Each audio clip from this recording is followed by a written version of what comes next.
iai nā mua.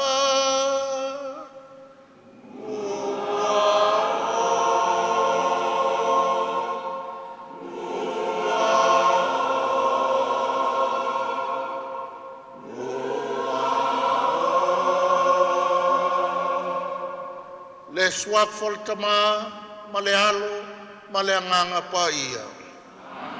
Ia whātasi le 5 o tō. O mai, saula ia tātou mua ia mua o, i le upu ma le Eukaristia. Tātou te whaftailo, tātou tapa au le langi, lana mea lofa lea. E tama lea, te lainga ia munitalo, ato nio le msio, le sa vai malima, i le au nanga, te tono lona ainga, siana whanau, te tono le ekalesia, ai meise le upumana, le TV ma le leitio, ase o tātou puleanga. Ia. Whaftai,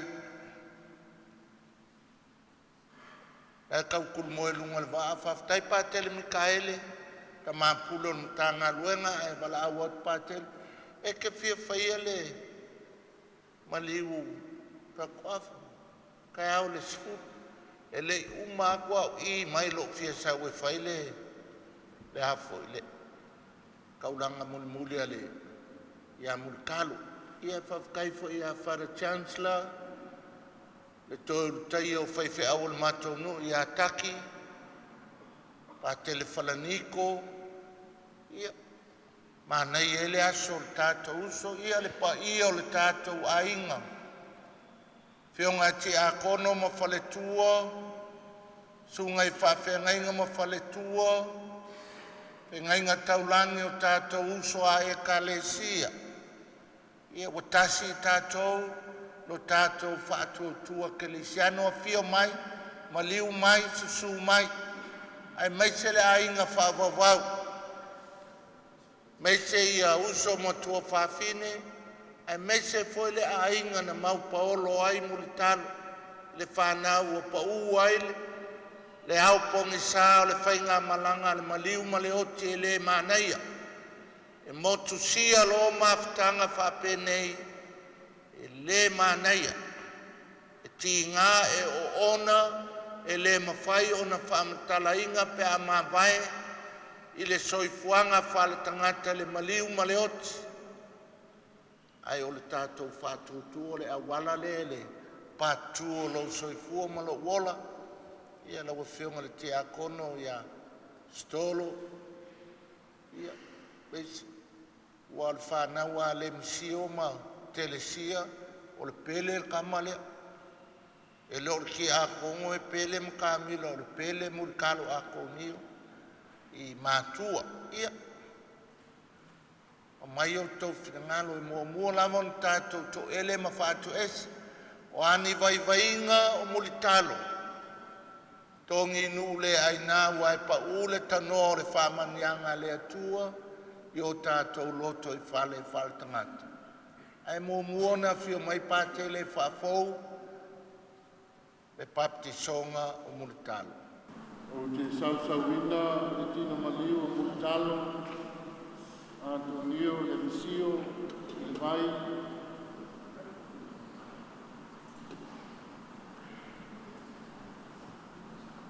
E whamanatu ailo na baptisonga, o whai mai eila apostolo Paulo i tātou nei uma, na baptisoina i a Keriso Iesu, na baptisoina i tātou lona maliu, o te tāna whātasi tātou mai e le baptisonga i lona maliu, i tātou sāma mani le ola toi fuataina, pe ion toi whātuina mai o Keriso na ie uaoti i le mamalu o le tamā. Wā whai o whātasia i tātou le whātusa o lona maliu, e whāpea foi i tātou i lona toi tu mai.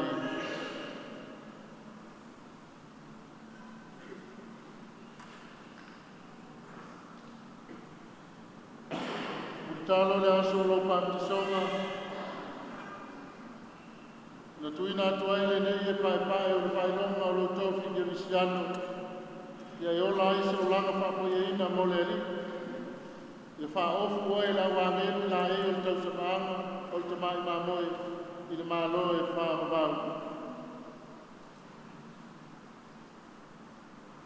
O ke riso le tātou maalama lama lea.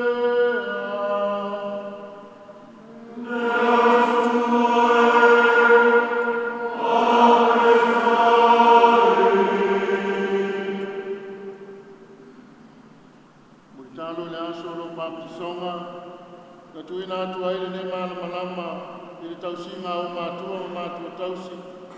Ma le polo inga ne susuru le ne malama lama i o wana i le soifuanga. Ia tai ala le malama lama o ke miso lau whainga malanga atu i le ola e wha mawau. Mutalo le aso lo papisonga na e mana waina i le sau le ola. O le soifua le tasto pa ia o paso mai moe i le rio lama.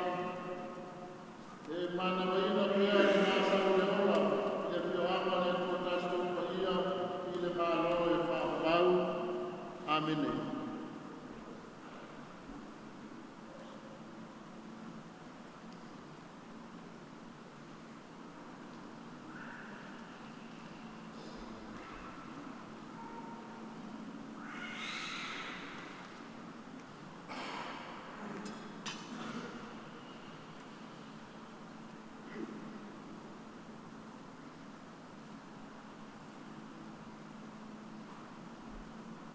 Alala mai lalu, e usu mai tātou whātou e senga, to ele i lungo le tua, whamangalo, lo tātou whainga malanga, lo tātou uso le tuangane, o tamā, ma whaafou tātou a bea suli, o nei sākala me tapa ia.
Whamangalo tātou mai a tātou angasala, ma tai tai tātou i le ola e whawawa.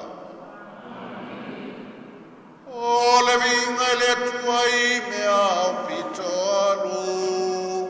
Oh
Le alielo mātou atua ngalofa.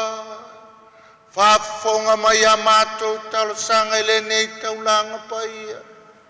Wao le toe tū manu malolo walo mai le oti. Na e fo ina moi mātou le tau i le lei. I e wha malo sielo mātou wha moi moe. Wao muli talo ato ni o le msi o le mātou uso. Na waile ka le sia ma waile tali suanga. Ie e au mai ele ori sanga tu mau. O la mātou o le ngalea. O nau keli solo mātou ali.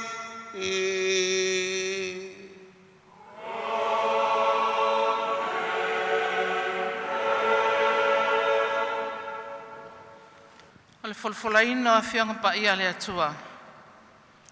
Tātou te maua mai le tusia i opu. Nana mata upe sfuluiva. O le matua. Ua o iloa o lo soifua. Le ena te tongi o la ina au.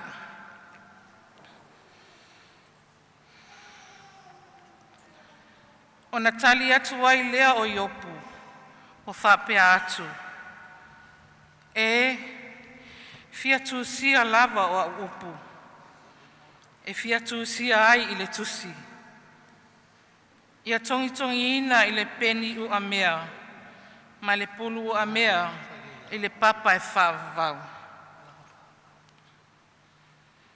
Awa, wa o iloa. O lo soifua le na te tongi o la ina au. O aso amuli foi. E tūlai mai ai o ia i lunga o le ele. E ui lava foi, ina wha umatia le nei tino, pe ama vai atu lo upau. Ai o te loa atu le atua i lo tino. O te loa atu ia, te ia mo au lava. E va ai atu foi o mata, ia te ia. Ai le o se tasi. Pe ale to iai o manao i te tonu ia te au.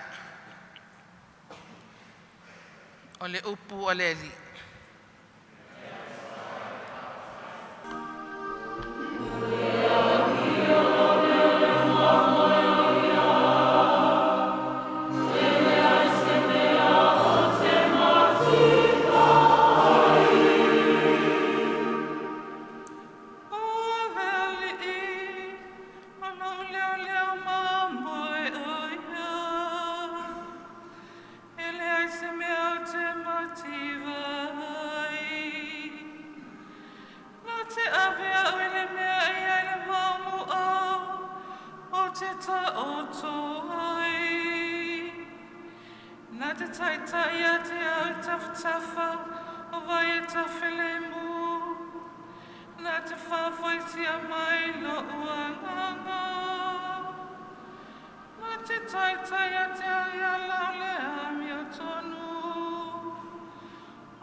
Tama sua la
tasi leli mautou.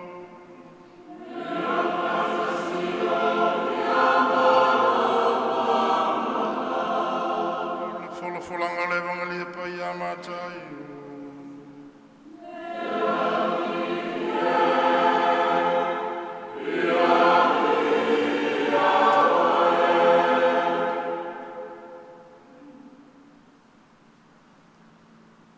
Matai lo no tau ko lima.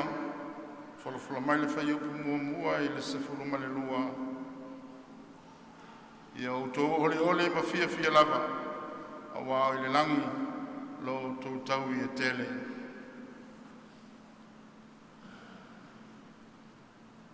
O silsila atu Yesu i le motu o tangata.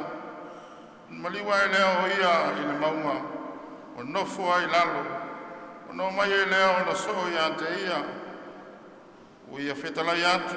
Ma o ia te ilantou. Amu ia e matitiwa i le anganga. O ai o lantou le malo le langi. Amu ia e whanoa noa, o ai wha mawhanaina i lantou. Amu ia e anga malu, o ai whai mo lantou tofi le nuu. Amu ia e fia ai ma fia inu i le ami o tonu, o ai maa ona i lantou. Amu ia e alofa atu, o ai alofa ina mai i lantou. Amu ia e loto mamau, o ai lantou te ilo atu le atua. Amu ia e whatupuina le file mu, wa e taua i lantou wa tali i o le atua. Amu ia e sa waina ono le ami o tonu, wa e o lantou le malo le langi. Amu ia o tou pea lantou upu le anga ma whasa wai ate o tou, ma lantou tua ina pepelo o tou i me le anga uma ono au. Ia o tou oli ma fia lava. Wa i le langi lo o tō tau i e tele. A wana whapea o na la tō whasa wai perefeta e na mua i ante o tō au. O le tala le le ali.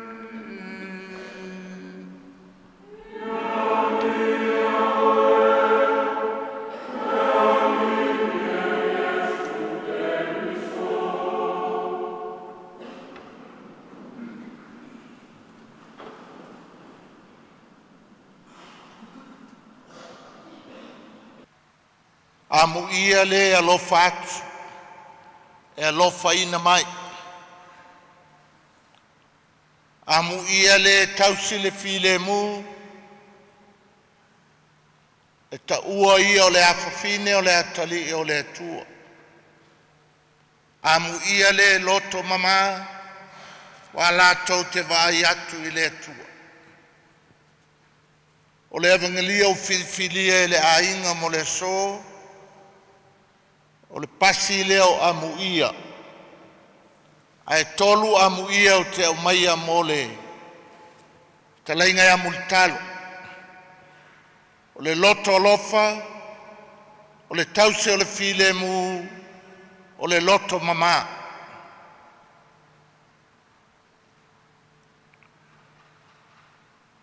Lei umanga fai aku le kala pakele a ngafi le fionga pakele Mikaele a saua o i e kolu. Io e o ke alako e whaile aso o ako ngio.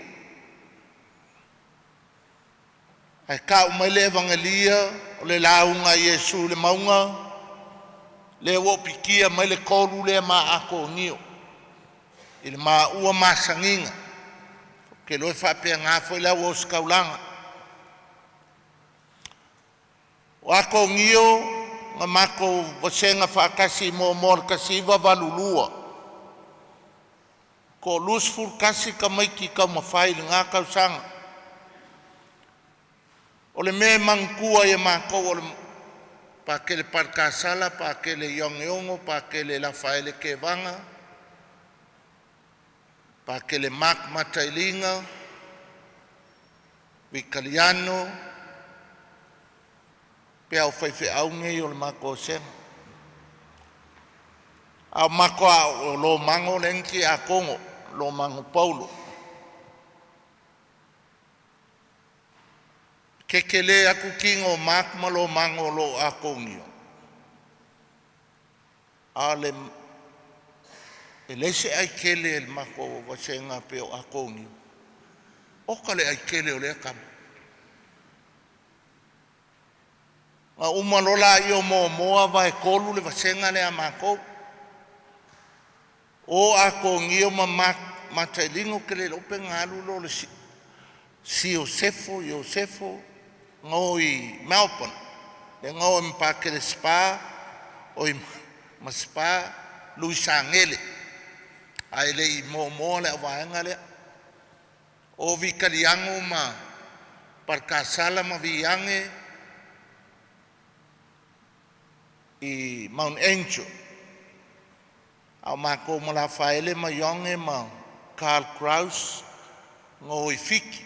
So le kokele le lufurkas. Ele yo i se al kaka i ngau ngavai kod.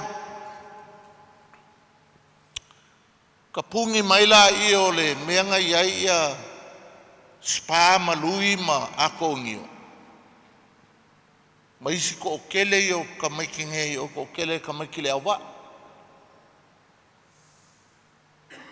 O mai loa koe ka penga e oi Mount Angel lui ma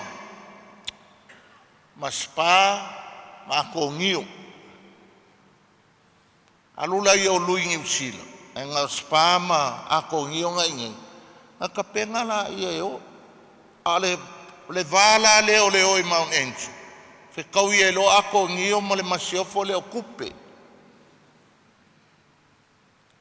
Nga ka penga e kupe le ako pa ua akongio la ako e oi Mount Angel, ngol malai valele.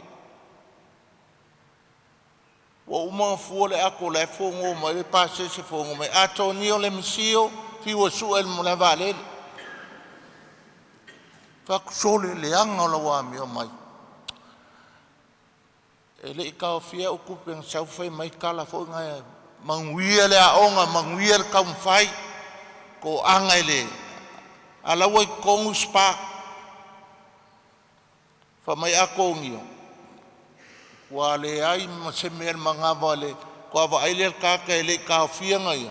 Fa le ma ko fa pupu ka o mai ka va ala su el malai vale. Ako e langa mai ele ako mai makamila ma le mai stolo le ako. Fa mai akongio I saw love for the first time.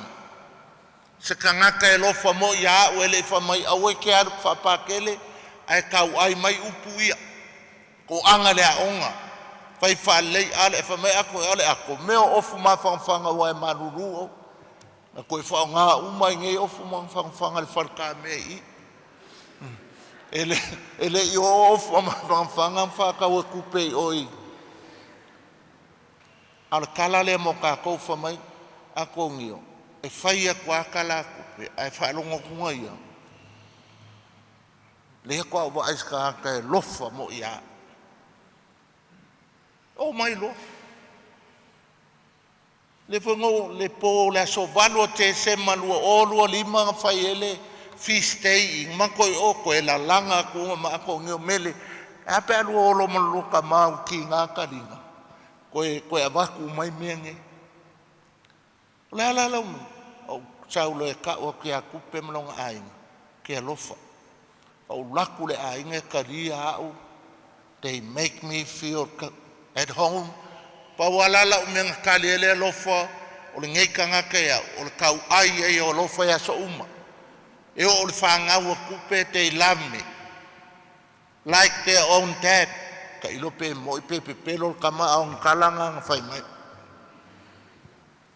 fa mai ngo ukali le lofa le ainga o kau aia le lofa pai o kako le uma le vala saule Yesu le angalofa ka ke fiu la unga fe mengo fai me pea ingo fai me sa ka ke fiu e fai ka ko kolu e fa kali anga le ka le fai la ko ka ke fiu e fa pa ia images of divine mercy ale olai mai mawal kai ako ngia for me I saw love for the first time. La unga mai kupe ke fa ka ki ai uma. Ai sea. e feel good pe ai loa ka ngaka e mo ile alofa o lesi. Ia o ako ngio ngā mā kou le ua pākele uma. E ese maisi ka ngaka wale ko e le i o au pākele. Ako ngio make all of us. Spa, parkasala, la faele, yonge o au. E treata o longa uso mā kou malava. Ki nganga mai e loku mai lava o le TV upumana o le au aunga. O langa maule. Ai whai mai lea kua ia ako ngi o le asoringei. Amu ia oe ke loko ma, you seen me already. Amu ia oe ke kausil file mu o oe o lau akali. Amu ia e nga e alofa aku i uso aka ngaka e alofa ngia oe le langu. Le ako ngi o nga o le munikalo lea. Pāmu ke le fifi ako ngi o e longa piko a whenga, e longa piko le au wā. O ngu whainka le sawe ako ngi. E le so o se whenga, e le so o se le au wā, e so o e le akali o le kua ako ngi. Alula ie ai umame ai le langu. Whai e lau ai kele ngai lunga. Ia vai ako ngi. Kolu au ko'o, al ko'o le nga whaua ai au whaka alo paki. Ave se ki kilo mai ako ngi. O sau male ko'o nga whaua ai au. Whai e longa aso. Ai sea o le akali o le kua. E le lei. Le whai ngau whawhikai e le la unga ua ngalo po le skofi po le aswaleile. Le ngo iai i ngo komenta i le po kalame ako ngi o le nga. Nga le introduce mai ako ngi o po kalame. Alulu le Calvinist professor o le doctor o le loku lea o le Calvinist o i Europa. Le mea ngali uka koliko awai o le doctor o le kuspaia. O le maa ia o le kala al kamalo, o le nga ukango whai aku. Whawhikai a muri kalo lang po kalame, maloka le iloa la awa vealu kama. Ia. Ui, e ke ngol me ufi awa vealu. Anga ile wawhai ngānu kupe. Nai fo walu ai koe kulu kupe lunga lang. Ia. Koe whai se lua whai poiponga wai pe ele whai poipo e la lunga ko olua le. Koe whai le kua le ngau whai poipo le mano e whai poipo loe e ka le sia ke le siango. Manguia lau whai ngā malanga. Soa whirtama, ma le alo, ma le anganga pa ia.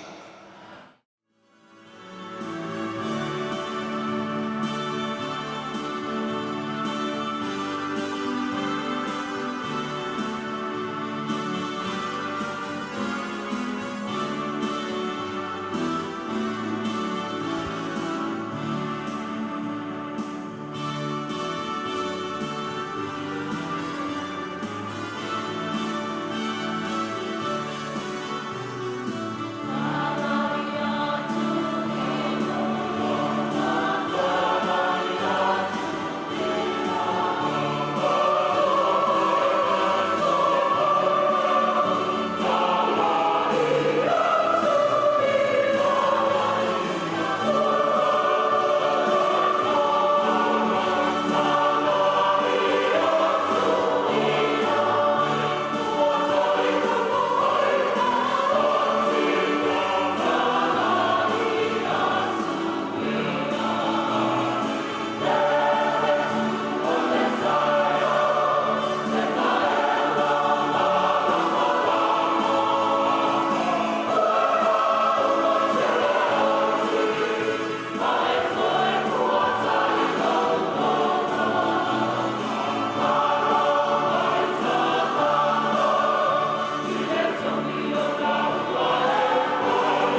inga o le atua i o tau tanu le atali leia la tātou taulanga, e le atua le tamai o na le mana uma.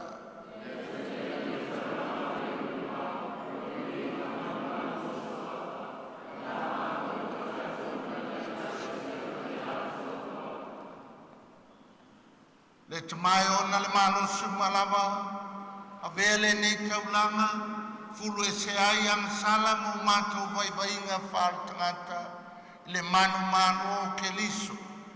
O e whamaina i mātou le vai o le patisonga, i laua lofa muti vale, fo ai atu lo mātou uso, mutalo atu nio, le whaamangalonga, ma le file mui le langa. O la mātou o le ngalea, o nau ke liso lo mātou ani.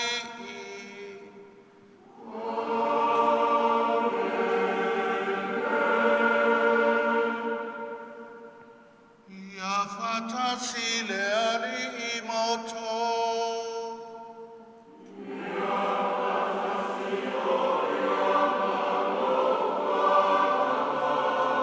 Ina sia i o toloto.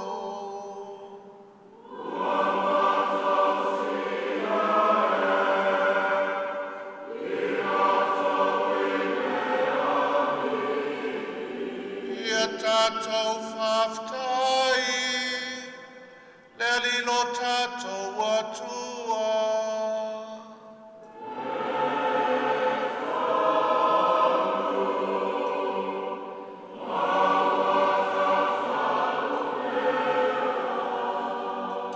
Le tamau le tua soifua whawau e o le malo simalava, e mimita i mātou e whaftai i ate oe, o no ke liso lona toi tu manu, na tafa i ata o le whamoe moe i le toi tu.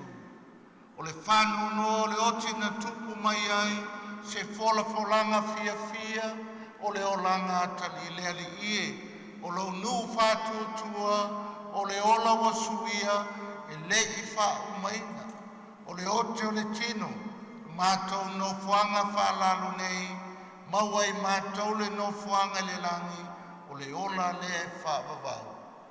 Ma fuanga e mātou whatasi mangelo malakangelo, au pai au mai le langi, au lātou suina la lātou pese whai tūmau, o lo vi inga.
Awina mai lo wanganga e whapa ia ni mea lofa, ina ia vela tō moi mātou, o le tino ma le toto, o lo mātou wale o Iesu Keliso.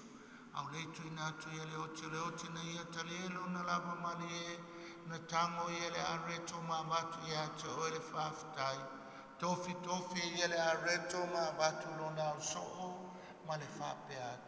I nāwhitango fia iai o tau malava ma ai iai o lo tino le nei e fo i nātu mō o tau.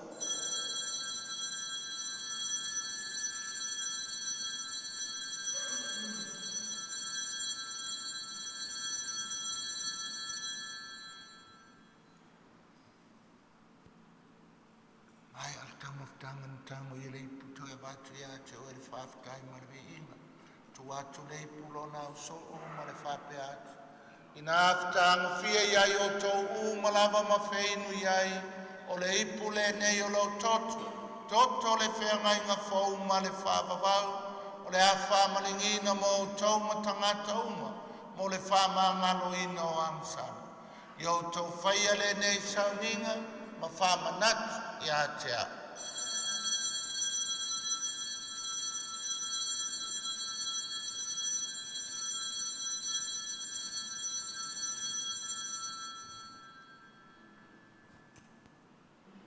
O le misteri o le whātuatua.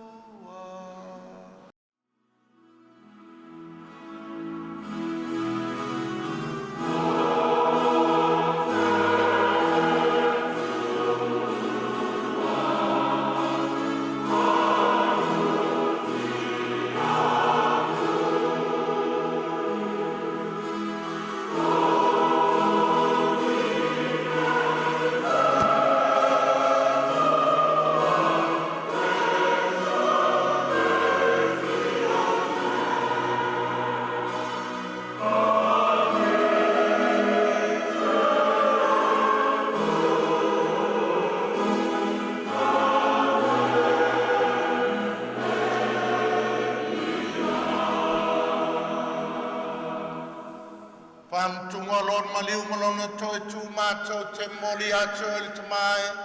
Le nei are tol mali nei po le whaalatanga. Mātou te whafta i atu i ate oe. Walo iei mātou e te tui o luma. Mau au nei ate oe. Fe soso ani a mātou uma. O ewa mātou whanga le tino ma le toto keliso. Ina ia whātastasia i mātou. Ile maftanga e tasi le nganga pa ia.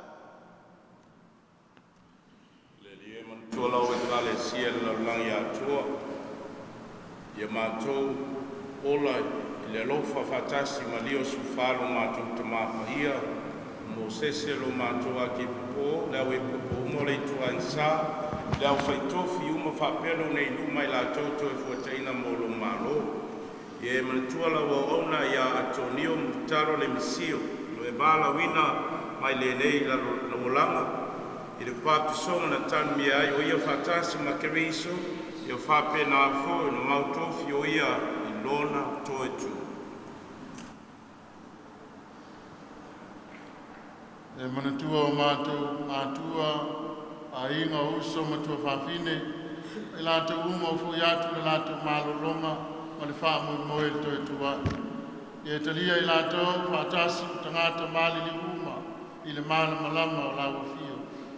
I e alo whamai a te mātou malava i na ia mātou a ngā mātou te awai whātasi i le ola e whāwawau a Maria le tinata aku o le tua i o sefu pa ia o lani tani.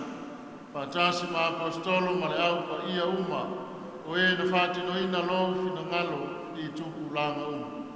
Mātou te whia vivi ma whāne nei, whātasi mai lātou lawa whio, e lātou lo walo o Iesu Keriso. Le tamama mana e ono ia whātasi mai ana ia te ia. I le maftanga ma le anganga pa ia. O le vinga ma le manua to wai lawa whio. I le whaavavau, whaavavau lava.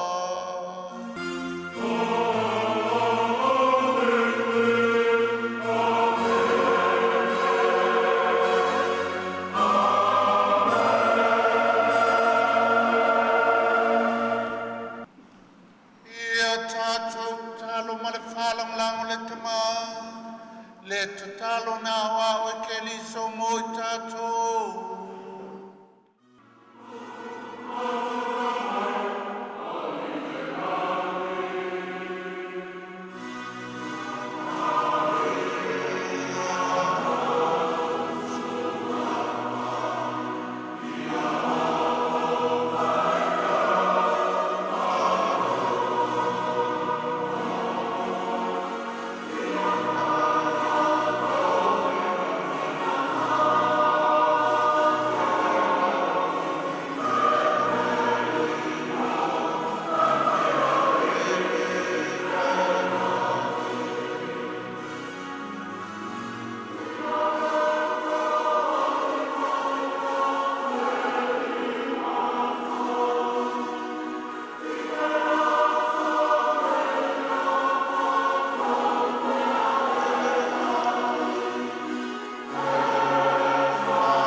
ai mātou le lia mai le anga uma. Mau mai a mātou le file mui o mātou aso. I lo ua lofa muti muti vale. Whasau mātou mai le anga sala. Pui pui a mātou mai atu marunga uma. Au mātou whātatali atu ma le whāmoe moe whiawhia. Mo le whia mai o le mātou whaola. O Yesu Keriso.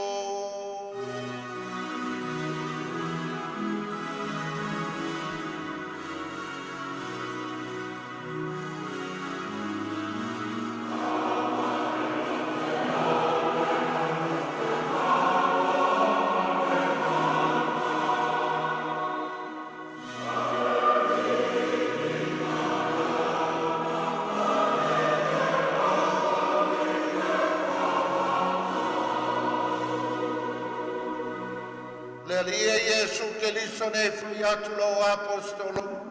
O te tuati a te o tau lo filemu. O lo filemu o te foa i a te o tau. Awane e sila sila ia mātou wansala. A le whātou tuola ue kalesia. Au mai a mātou le filemu ma le tasi o lo malo. Lewa e soi fuai le whāvavau lava. Ia ia tau tau tu mau le lofo Keriso.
Pauta ia Yesu Keriso.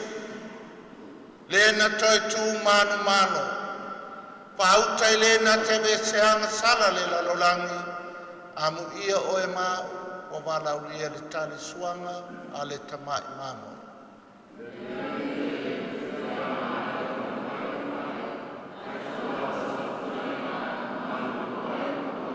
Bertino ma le toto Keriso ma wa umai tātou le ola e whāwawau.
nganga whaafitai ma le whaamahalo le tātou ainga. Fia foi multalo mo le mawina le tau whawhio mai wa manai elo na aso. Whaafitai, whaamahalo, ia. Tātou e kālesia lau sunga le taitai whongo le awhingaluanga poni ma le whantua ai ngā pese mai ma tautu. Ngai seki al kako o whai pese. Ko anga ia o ngā pese ele ma le aso e whai e kako pese amuri mole.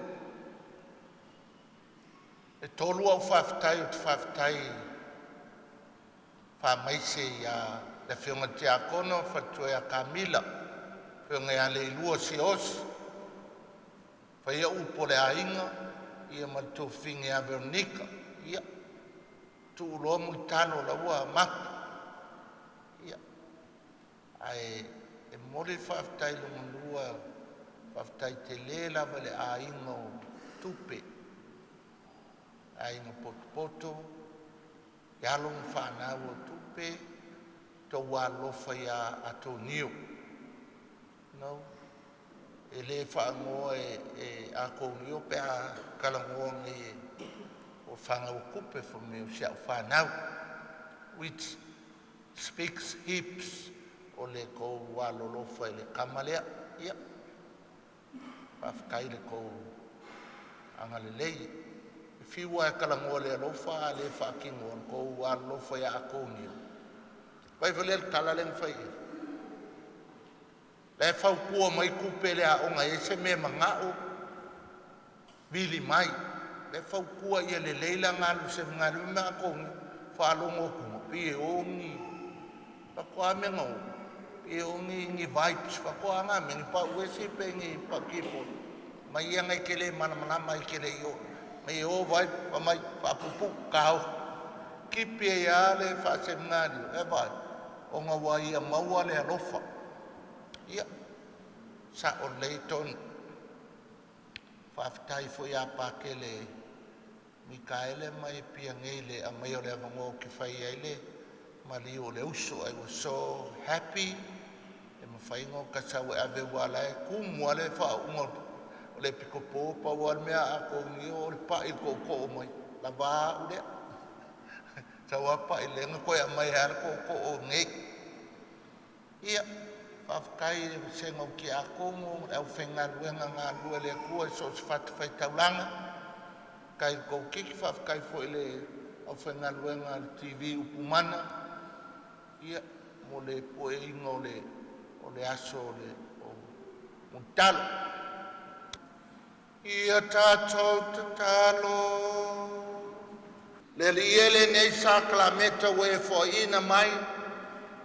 Oi mātou lo walo na whakulu seina. Toi tū manu a wālawa i mātou.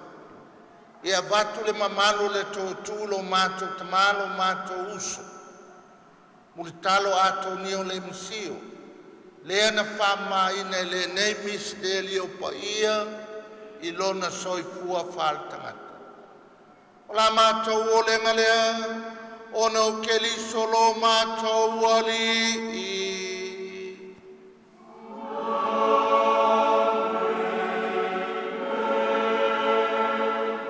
Alala mai lalo, man whālo al tele lama.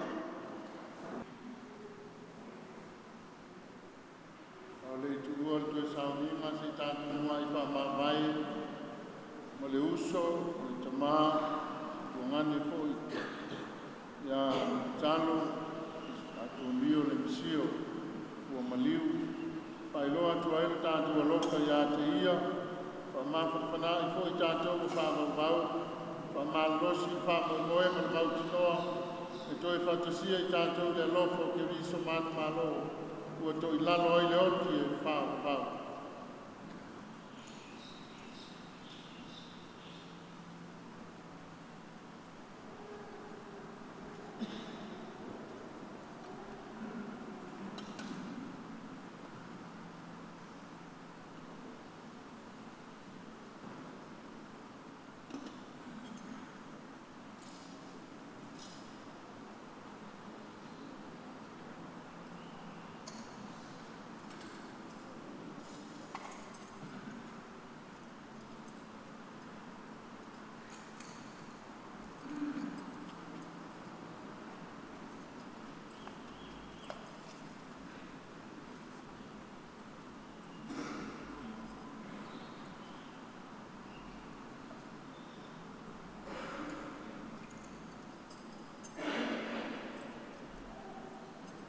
Tali le alie, e manatua ua peo le fuefu ma le lefu mato, peo le mutia o mato waso, peo le fumu o le vau.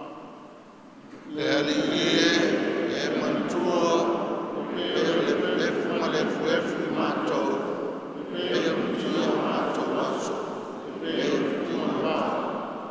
Le alie o malingina o toto mo le mato uso, ia mutalo malingina.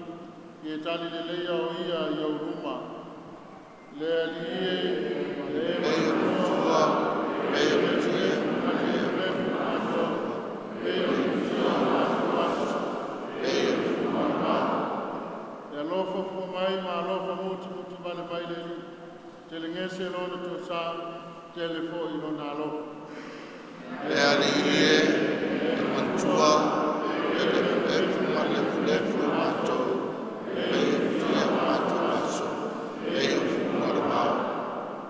Ia tātou te talo le te hae, o mātou tuina atu, o mātou uso I o au, o mātou tāofi ko I toi whātuina o ia I le aso ngāta ana.